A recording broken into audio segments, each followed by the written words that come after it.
Hablar sobre el diezmo y la ofrenda siempre causará polémica, por varias razones. Unos que solo estaban en el Antiguo Testamento y que ya no está en el Nuevo Testamento. Otra, que yo puedo darle el uso que a mí me parezca. Y tres, el grave uso y la distorsión del diezmo y de la ofrenda en muchas iglesias, usadas o mal usadas, ha desanimado a muchas personas. Esta semana estudiaremos este tema a la luz de la Biblia y con el enfoque de Jesucristo. Lecciones de la Biblia. A continuación.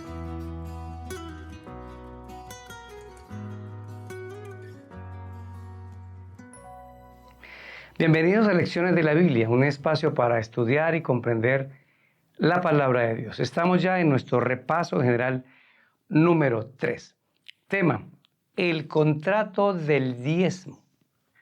Leo de Malaquías capítulo 3, versículo 10. Traigan todo el diezmo al alfolí, y haya alimento en mi casa, y pruébenme en esto, dice el Señor Todopoderoso, a ver si no abro las ventanas del cielo y vacío sobre ustedes bendición hasta que sobreabunde. Este tema hemos de tratarlo con mucho cuidado y a la luz de la palabra de Dios. Hay muchos prejuicios, unos con razón y otros sin razón, sobre este tema del diezmo, del uso, del lugar a donde se lleva y del propósito. Voy a referirme nada más al uno de los prejuicios, que la gente tiene razón, pero que tiene que orar mucho y pedirle a Dios orientación. Y es como muchos se han enriquecido con el diezmo. Yo monto mi iglesia, monto mi garaje y entonces comienzo a recolectar diezmos y ofrendas sin dar cuenta de un informe a nadie y lo uso como a mí me parezca.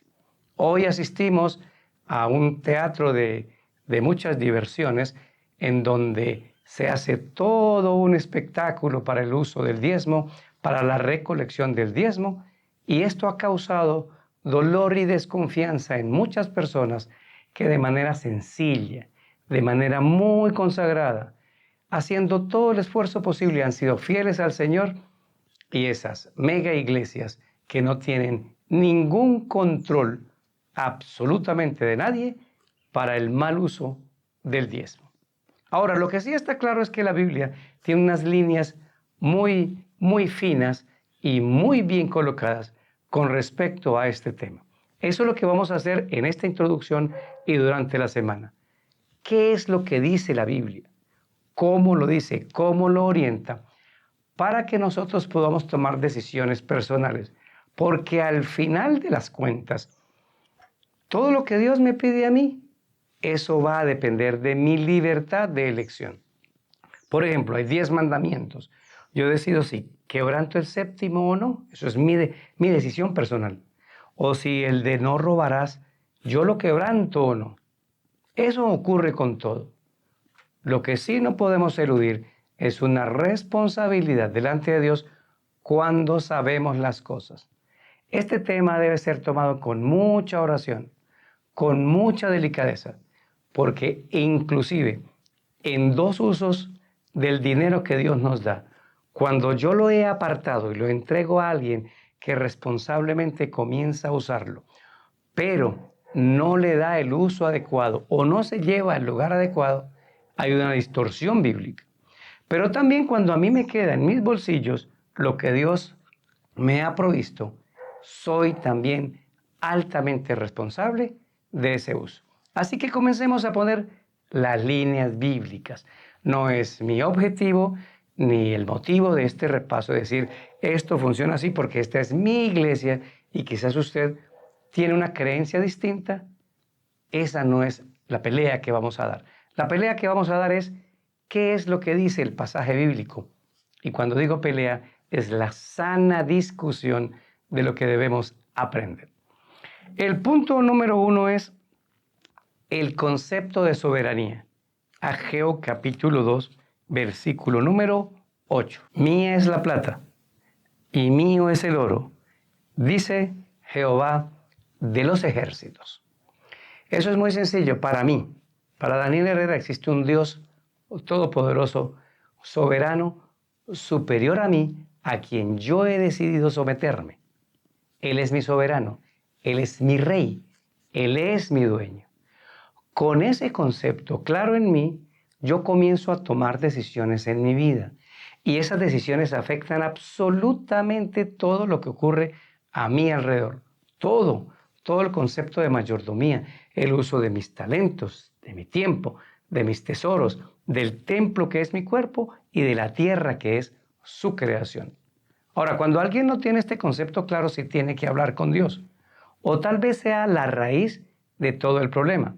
Porque si Dios es el soberano, y en el caso de Adán y Eva les dijo, de ese árbol no coman, Él es el soberano. Señor, ¿y por qué? ¿Y por qué se le ocurrió ese árbol? ¿Y por qué aquí o por qué allá? Él es el soberano. Sin embargo, Dios no nos ha dejado sin respuestas para que su soberanía de mi parte sea una fe ciega. No, Él nos da pruebas bíblicas para que yo lo acepte como soberano, pero mi fe puede ir entendiendo y creciendo a la luz de la palabra de Dios todos los conceptos que Él quiere que yo tenga. El segundo concepto es el de prioridades. Mateo capítulo 6, versículo 33. Mas buscad primeramente el reino de Dios y su justicia, y lo demás le será añadido. Una vez que he terminado de comprender la soberanía de Dios, el segundo concepto para poder estar claro en el diezmo y la ofrenda es, Dios va en primer lugar, no mi tarjeta de crédito, no mis necesidades, no las necesidades ni siquiera de mi mamá. Ahí está el ejemplo claro de la viuda de Sarepta y de su hijo. Y llega Elías, Señor, solo tengo comida para mi hijo y yo, y si no se la doy nos morimos. Y Elías le dice, hágame a mí primero y Dios obrará. Eso se llama prioridades. Y estas prioridades están basadas, como siempre, en mi fe y en mi confianza en Dios. El tercer concepto es el egoísmo. Voy a ir a Marcos capítulo 14, versículo número 7. El egoísmo es un asunto problemático de mi vida para mi relación con Dios y mi relación con el prójimo. Entonces Dios dijo, tengo que hacer cosas para desarraigar el egoísmo que quedó en los seres humanos. Marcos 14, 7. Siempre tendréis a los pobres con vosotros, y cuando queráis, les podréis hacer bien, pero a mí no siempre me tendréis. Este texto en particular conjuga dos cosas. Primero, el de prioridades. Primero voy yo, dijo el Señor. Es el caso de María Magdalena y el gran perfume valiosísimo que derramó a los pies de Cristo. Esto debió usarse para los pobres, dice Judas. Cristo dijo, siempre van a tener pobres, siempre habrá pobres. Pero en este momento, ella lo hizo para mí. Prioridad. Pero miremos lo de los pobres. Cristo aquí no está dando una situación de decir, yo quiero que existan pobres en la tierra, como si fuera una predestinación. Cristo lo que está viendo es que siempre habría pobreza en la tierra. Tengámoslo claro, de acuerdo a lo que dijo Cristo, la pobreza siempre existirá hasta que venga Cristo. ¿Por qué? Porque hay un egoísta corazón humano que acapara para sí y no le da a los demás. Y en segundo lugar, porque hay personas que ni quieren estudiar, ni quieren trabajar, ni quieren ponerse en manos del Señor para aprovechar las pocas o muchas oportunidades que la vida nos da. Somos hijos de familias pobres que con estudio, con lucha, con perseverancia, más la bendición de Dios, salimos adelante. Y salimos adelante significa tener lo necesario para vivir. Pero aquí Cristo está diciendo, pobres siempre habrá en la tierra y ustedes pueden ayudarlos. Los pobres existen en la tierra para que los ayudemos, o que les demos una moneda, o que les enseñemos cómo es una vida de trabajo y de responsabilidad. Entonces el Señor dijo, quiero un método que ayude, que ustedes tengan fe para desarraigar el egoísmo y el amor al dinero. ¿Cuál? El diezmo. Devuélveme a mí el diezmo y la ofrenda. Y entonces tú podrás ver en tu corazón que no hay egoísmo y que confiarás en mí y que alcanzan más 8 partes de 10 que 10 de 10. Ese es el concepto. Dios necesita erradicar el egoísmo de su corazón, del mío también. ¿Y saben cómo lo hace? Dando.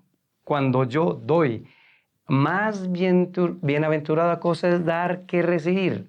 Y el diezmo y la ofrenda es parte de dar, porque estoy dando a Dios lo que le pertenece. Va a ser muy claro en uno de los videos de esta semana, en el último de esta semana. Vamos a ver que en la Biblia hay 3 tipos de diezmos con usos distintos y que entonces yo puedo elegir cuál dar, pero en el orden en el que debo dar. Por ejemplo, el diezmo del levita iba primero que el diezmo de la viuda o que el diezmo del viaje misionero. Pendientes del último día de esta semana para entender ese tema que está bíblicamente bosquejado. Pero el punto claro aquí es que Dios quiere erradicar el egoísmo de mi corazón. ¿Cuándo? Cuando yo doy, como lo dijo Jesús, al César lo que es del César y a Dios lo que es de Dios. El siguiente punto que vamos a analizar es el origen del diezmo. Para eso tenemos que remitirnos a Génesis capítulo 14. Génesis capítulo 14, versículos 19 y 20. La primera vez que se usa la palabra diezmo es en relación de Abraham y Melquisedec. Y allá en Génesis 14, 19 y 20 dice lo siguiente. Y le bendijo diciendo, bendito sea Abraham del Dios Altísimo, creador de los cielos y de la tierra. Y bendito sea el Dios Altísimo, que entregó tus enemigos en tu mano, y le dio a Abraham los diezmos de todo. ¿Quién es Melquisedec? Melquisedec, aunque por allá Pablo en Hebreos dice que sin genealogía, sin padre ni madre, él es un ser terrenal del que no se sabe más nada que existió en la tierra. Y Melquisedec, aparte de ser rey, era un sacerdote. Así que Abraham, después de haber liberado a Lot, de ese botín devolvió los diezmos. ¿A quién? A un sacerdote, a alguien que dirigía asuntos espirituales. Ahora, no debe ser la primera vez que el diezmo se devuelve. Es la primera vez que se registra en la Biblia. ¿Qué significa esto?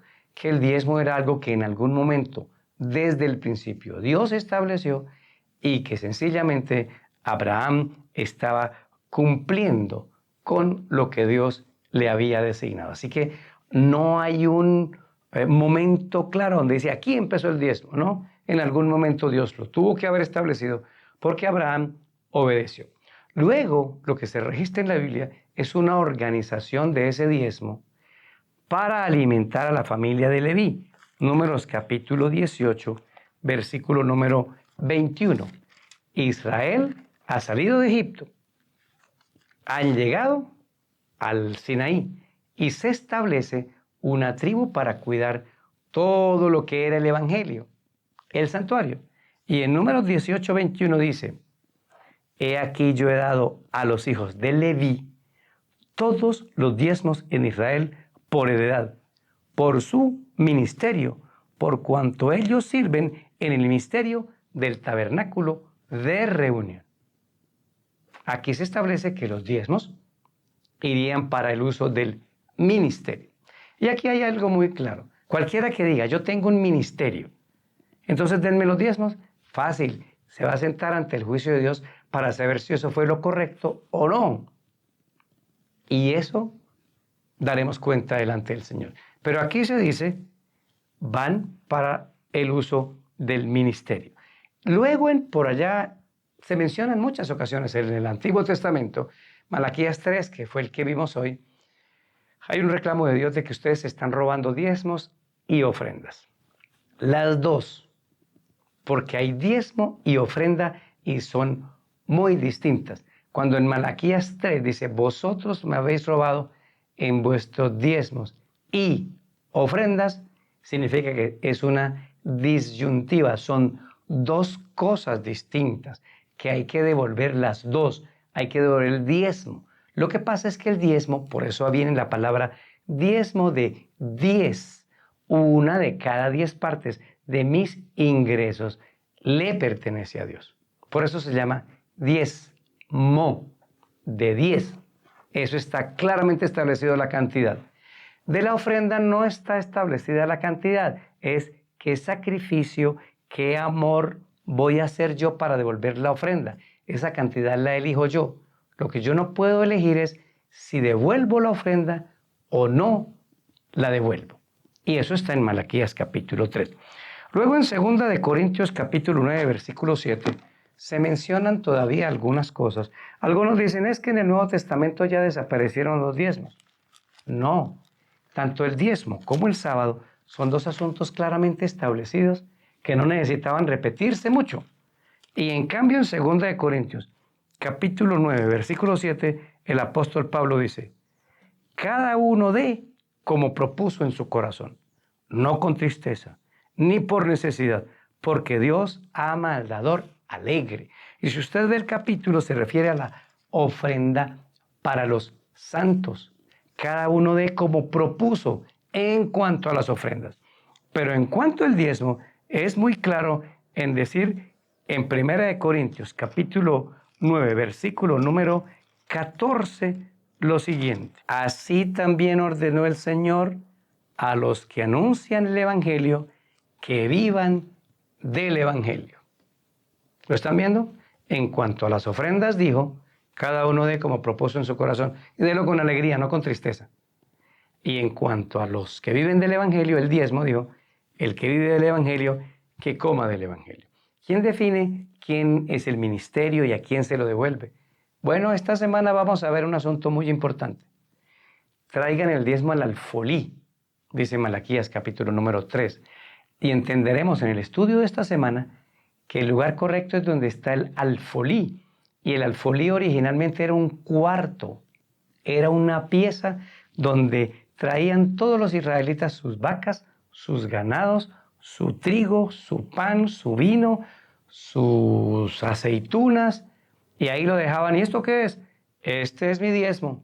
Y se daba en cosas materiales porque no había una moneda para hacer un trueque. Estos eran unos cuartos grandes donde después los levitas se distribuían de ahí para comer. Luego el alfolí se va convirtiendo en un cajón. Por allá en Josías, el rey Josías colocó un cajón para que las ofrendas se depositaran ahí. Y hoy conocemos como alfolí a un sobre.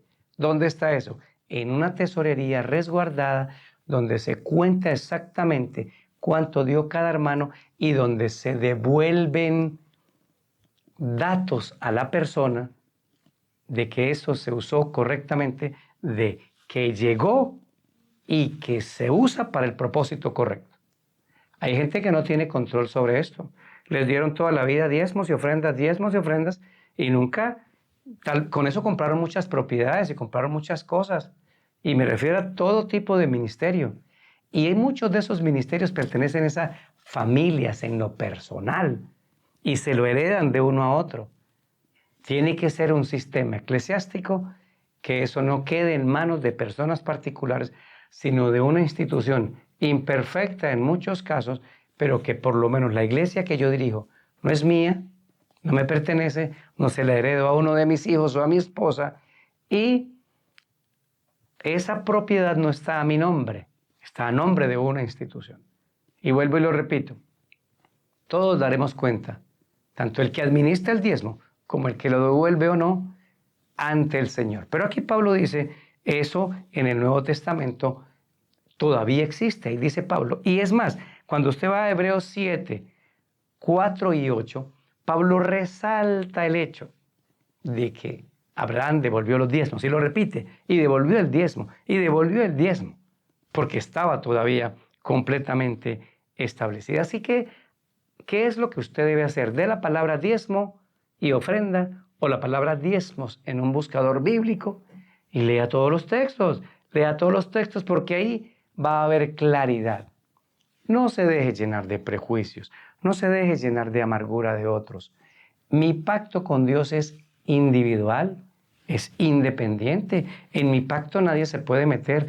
Con mis cosas nadie se puede meter, pero hay un Dios soberano. Y eso implica que si yo quiero administrar para el Señor, como es nuestro tema de todos estos 3 meses, yo debo saber la parte importante sobre el diezmo y sobre la ofrenda. Ahora miremos un punto más, la diferencia entre el diezmo y la ofrenda y las bendiciones. Les he dicho que en el libro de Malaquías, capítulo número 3, está bien definida esta diferencia y en el resto de la Biblia. Pero voy a leerlo solo en Malaquías, capítulo número 3, versículo 8. ¿Robará el hombre a Dios? Pues vosotros me habéis robado. Y dijisteis, ¿en qué te hemos robado? En vuestros diezmos y ofrendas. Aquí claramente Malaquías dice que cuando uno no devuelve el diezmo y la ofrenda se llama robo. Hable con Dios. Él fue el que colocó esta palabra ahí. Es más, esto lo está diciendo Dios mismo. Me están robando. No devolver el diezmo y la ofrenda, por el motivo que sea, es un robo. Usted se imagina a esa viuda pobre que va y echa 2 blancas con qué cuidadito al templo y Jesús está observando. Y se va tan silenciosamente y Jesús suelta una perla. Esta dio más que los demás, porque esta da de lo que tenía, los demás da de lo que les sobra.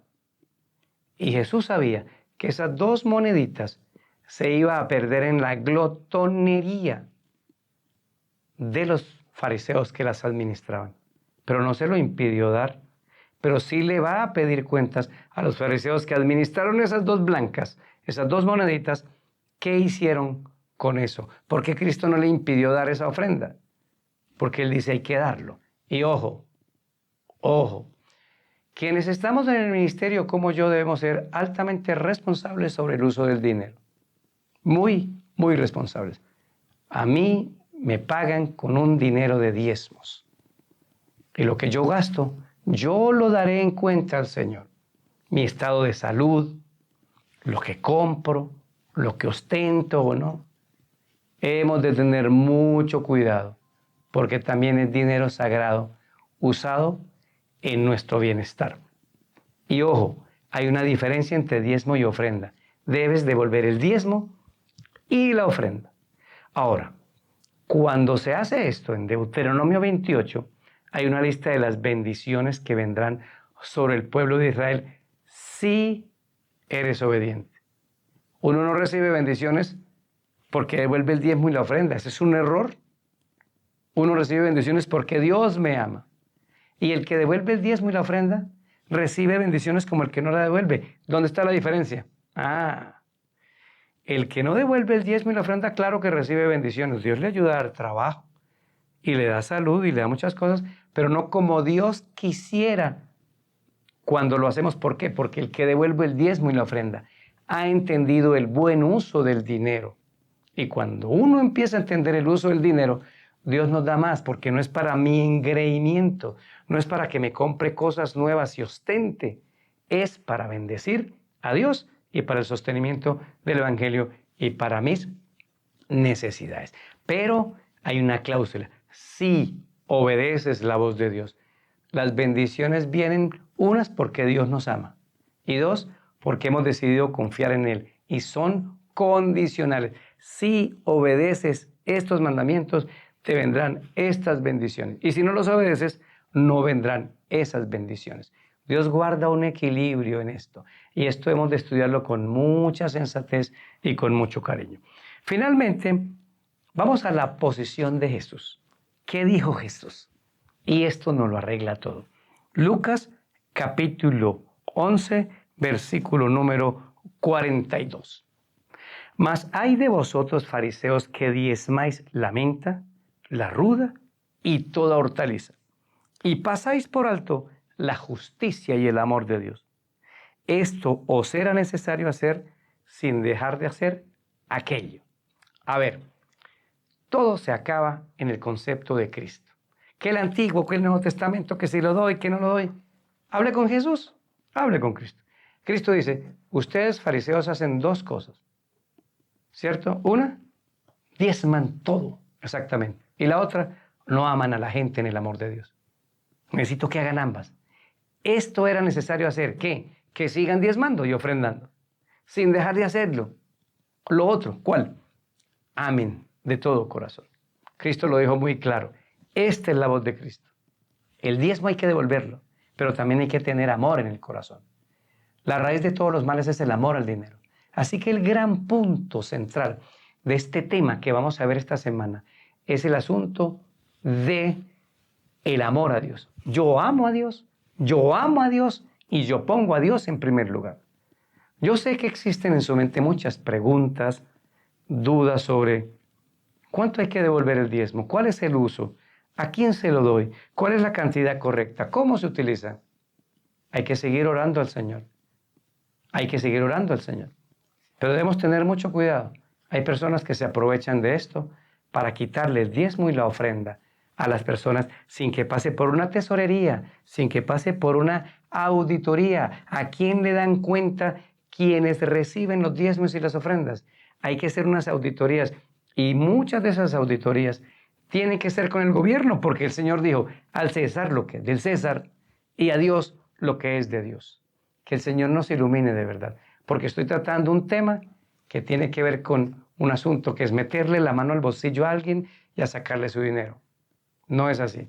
Tiene que ver con el egoísmo que se ha arraigado en nuestro corazón y en la manera como Dios quiere que usemos todo lo que nos ha dado para administrar en el Señor. Oremos. Padre bueno, gracias por estos temas, a veces delicados de tratar, pero hemos de hablarlo a la luz de la palabra y con claridad y sencillez. Bendice nuestros corazones, ayúdanos a hacer lo correcto en cuanto a la devolución del diezmo y la ofrenda. En el nombre de Jesús, amén. Soy Daniel Herrera y deseo para todos un día lleno de bendiciones.